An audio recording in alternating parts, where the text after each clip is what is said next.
Vous aimez les films d'horreur, vous adorez les maisons hantées, mais par-dessus tout, vous kiffez nager dans l'eau, alors ce Night Swim est sûrement fait pour vous. Ou tout du moins, c'est ce qu'avait essayé de démontrer Blumhouse aujourd'hui avec un tout nouveau film d'horreur. Alors est-ce que pour autant la formule se renouvelle assez pour nous proposer autre chose que du déjà vu? C'est ce que je vous propose de découvrir aujourd'hui dans cette critique.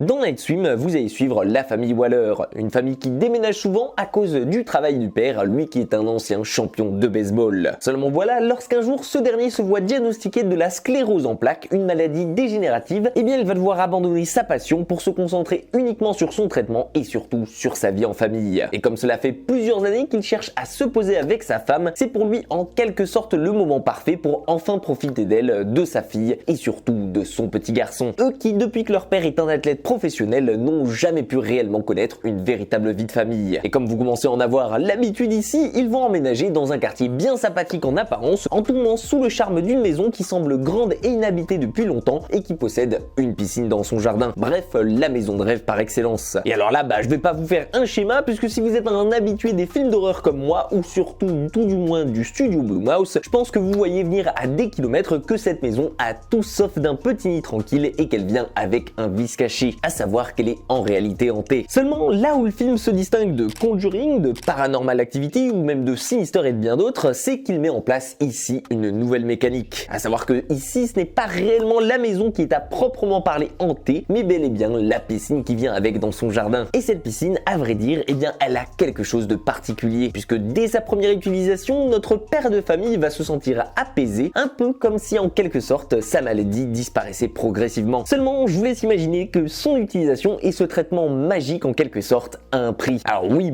j'en conviens, au départ, c'est une différence assez maigre pour réussir à se distinguer par rapport aux autres films du genre et surtout à ceux qui exploitent en général une maison hantée. Et je pense que de nos jours, et surtout avec les Conjuring et les Sinister, qui sont pour moi les deux qui ont le mieux exploité à merveille cette mécanique, on a un petit peu fait le tour du genre. Et justement, quand je suis allé voir le film moi-même, à la base, je me suis posé la question et je me demandais comment ils allaient réussir à renouveler tout ça et surtout à s'en éloigner assez pour qu'on n'ait pas l'impression de voir quelque chose ici qu'on a déjà vu par le passé. Mais comme vous allez le remarquer assez vite ici, eh bien en réalité la piscine c'est un savant moyen de renouveler des peurs déjà connues avec les maisons hantées et surtout de pouvoir en exploiter d'autres comme par exemple celle des profondeurs, celle des fonds marins, mais aussi de jouer sur les perspectives. Parce que bien entendu quand on se baigne de nuit on ne voit pas forcément son fond et de l'autre quand on se baigne en pleine journée, quelque chose qui peut paraître à la surface est facilement en fait tout au fond. Et pour autant que je vous dise, de ce côté-là, je n'ai pas été déçu, puisque ce Night Swim va jouer à fond là-dessus et que Brice Maguire, son réalisateur, sait qu'il tient quelque chose ici. Alors je sais pas si à l'origine ce film était un court-métrage, tant on sent que son exploitation des mécaniques me rappelle un certain Lights Out de David Sandberg, mais en tout cas on sent ici que tout le potentiel qu'il avait avec l'utilisation d'un élément comme l'eau a été mis à profit ici. Attendez-vous donc ici à voir des scènes bien flippantes et qui vont vous emmener dans les profondeurs, là où la lumière extérieure n'éclaire même plus le fond de l'eau, de quoi faire plaisir à nos chers thalassophobes. Mais aussi à quelques scènes en apnée qui vont vous couper le souffle, moi-même ayant retenu ma respiration devant, ou même à quelques scènes à travers lesquelles le film joue sur les effets de l'eau et de lumière et qui, une fois la caméra plongée dedans, peuvent parfois nous donner la même impression que nous laisse un mirage dans le désert. Et au passage, eh bien le film en profite pour faire quelques références à It et à son clown vivant dans les égouts. Mais tout ça, bien entendu,